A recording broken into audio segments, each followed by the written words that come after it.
ए पैगंबर, मुनाफिकों यानी दो रुखे लोगों को बिशारत सुना दो कि उनके लिए दुख देने वाला अजाब तैयार है। वो जो मोमिनों को छोड़कर काफिरों को दोस्त बनाते हैं, क्या ये उनके यहां इज्जत हासिल करनी चाहते हैं? सो इज्जत तो सब अल्लाह ही की है। और अल्लाह ने तुम मोमिनों पर अपनी किताब में यह हुक्म नाजिल फरमाया है कि जब तुम कहीं सुनो कि अल्लाह की आयतों से इनकार हो रहा है और उनकी हंसी उड़ाई जा रही है, तो जब तक वो लोग और बातें न करने लगें उनके पास मत बैठो, वरना तुम भी उन्हीं जैसे शुमार होगे।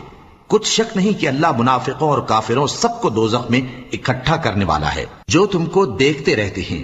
फिर अगर अल्लाह की तरफ से तुमको फतह मिले तो कहते हैं क्या हम तुम्हारे साथ न थे, और अगर काफिरों को फतह नसीब हो तो उनसे कहते हैं कि क्या हम तुम पर गालिब नहीं थे और तुमको मुसलमानों के हाथ से बचाया नहीं। अब अल्लाह तुम सब में क़यामत के दिन फैसला कर देगा और अल्लाह काफिरों को मोमिनों पर हरगिज गलबा